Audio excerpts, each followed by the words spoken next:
Welcome sa Dries TV. Kung interesado ka sa ganitong news, huwag kalimutang isubscribe ang ating YouTube channel. Maraming salamat! Welcome back again sa ating YouTube channel mga kakimpaw. And sa update natin ito, ang pag-uusapan natin ay tungkol sa mga importanteng kaganapan kina Kim and syempre kay Paolo Avellino. Pero bago po ang lahat, maraming salamat sa inyong patuloy na pag-support at pagsubaybay sa mga daily update natin. Kaya naman bilang pasasalamat, narito po ang ilang napili kong komento patungkol ito sa naging previous update. Unang komento mula po ito kay Ginang Marites Arellano. Sabi niya, tsaka may picture talaga sila nung nag-aman pula sila ni Pau na nakuhanan ng netizen. Nag-trending pa ngayon sa pagkakaalala ko. Yes, tama po kayo dyan, Ginang Marites Arellano. Kahit hindi naman po mag-throwback, 'di ba, or magpalusot si Paulo, alam naman natin na magkasama sila together. Dahil, 'di ba, may nag-trending pong picture ni Kim and Paulo kuha po sa isang sikat na beach resort, 'di ba? Diyan po sa Manpulo. Makikita nga doon na si Kim Chiu nakaupo while si Paula Avellino nakatayo naman at nakatingin po siya sa ganda po ng tanawin diyan sa Manpulo, 'di ba? Kaya no need nang mag-throwback, alam na natin ang nangyari behind sa Amanpulo Beach na yan ni Chinita Princess na inilabas po nung nakaraan sa kanyang Instagram story or Instagram post. Kaya kahit hindi na mag-throwback si Paulo, gets na natin ang tungkol dyan. So maraming salamat po sa komento, Ginang Marites Arellano. God bless po at mabuhay kayo. Next comment, mula naman po kay Ginang Edetana Donza. Sabi niya, Hi Ders, good eve. Yan, magaling sila. Ano ngayon? Down ang blood versus duty sa sangre. Karma, buti nga sa kanila. Pinaglipat ang Di Alibay, pinalit sa blood versus duty. Magaling. Kita nyo na anong result, anong feeling. Saya ba? Kaya yan ba ang pinagmalaki nyo? Satsat ng satsat. Kita nyo na, akala namin magaling kayo. Oh my gosh, di nyo iniisip na dahil sa paglipat ng stat ng Di Alibay, marami kaming nasaktan. Makasarili kayo, buti nga sa inyo. Wala nang manonood niyan sa show nyo, solohin nyo yan. Kayo na lang. Yan ang inakala nyo. Di nyo iniisip na may masasaktan. Kaya kung ano ang nararamdaman dati ngayon, dinaramdaman nyo na. Ang baba pala ng ratings sa show ng Blood versus Duty, mataas ang sangre. Alam mo, Ders, magaling at matibay ang Kim Pao. Di ba kita nyo na? Humahalakak tayo, Ders. It's our turn, okay? Kaya sa alibay tayo, mga fanay, let's go. Yes, tama po kayo dyan, Ginang Edetana Donza.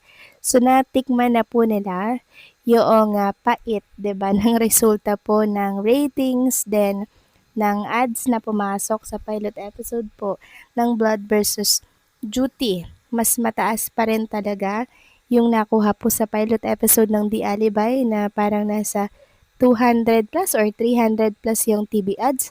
Tapos yung ratings, mataas din, 5.6%. Samantalang yung sa pilot episode ng Blood versus Duty, parang nasa 4.8% lang. Kaya hindi po Di Alibay ang may hawak ng pinakamababang ratings, kundi ang Blood versus Duty na mga kakimpaw. Siguro abot-abot ang pagsisisi po ng management nang makita po nila yung resulta ng pinalit nila dito sa The Alibay. Ang Alibay naman kasi, given na mababa yung ratings tapos mababa yung ads, pero hindi, mataas yung ads eh. Kasi napanood na nga po ito sa Prime Video, tapos nasa I Want na din.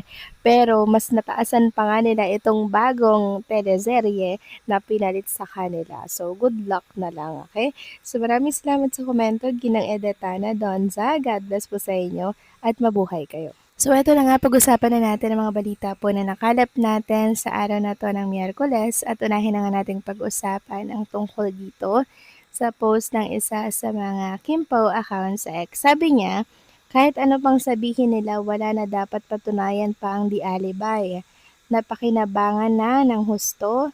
It already had a successful run on Prime. Plus, may 7 days advance release sa I1 kaya naturally, mababawasan talaga ang impact sa Free TV. Then may sumang-ayon na true, paldong-paldo na sa Prime, I1 TV, and Free TV wala nang dapat patunayan, support all the way, the Kim Pao and the Alibay. Yes, wala nang dapat patunayan.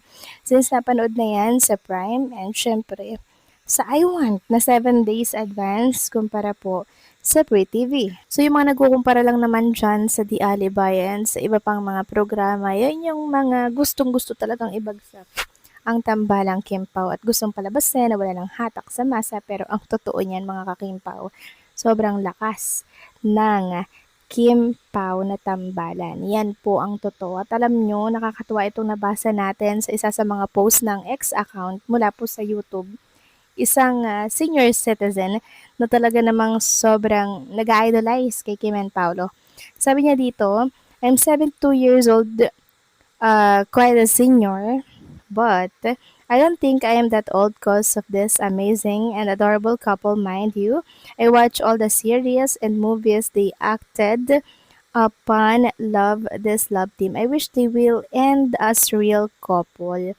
So ito'y komento ni Ma'am Angelita Andaya. Pinost po ng isang account sa X. At ang good news mga kakimpaw, meron na pong Kimpaw playlist. Yes, sa Spotify po yan. Yan po yung bago kay Kim and Paulo.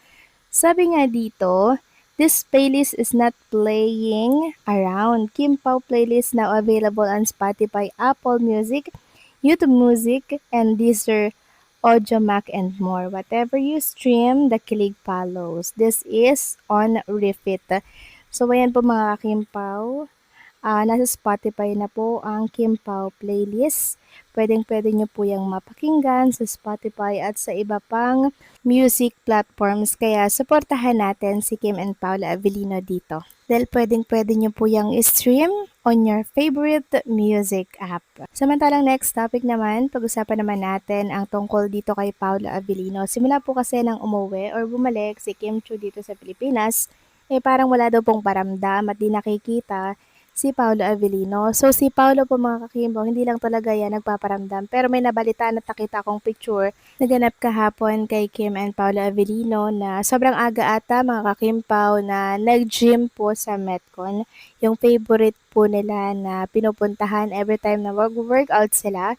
So, andun sila kahapon. Para po sa mga naghahanap kay Paolo, kasama siya ni Chinita Princess sa isa sa mga gym, mga kakimpaw. Ito ay para lamang sa kaalaman ng mga naghahanap ng patuloy kay Paulo dahil merong mga nagsasabi na baka daw nagpaiwan si Paulo dyan po sa Paris, France. So, hindi po yun totoo dahil andirito na po siya sa Pilipinas. Kasabay po siya ni Kim Chiu na umuwi ng Pilipinas para yan sa magiging rehearsal nila sa upcoming world tour nila sa iba't ibang panig po ng ating mundo. Kaya kinakailangan talaga makabalik agad si Paulo, ganun din si Kim. Kaya magsasabay talaga yan, pabalik ng Pilipinas.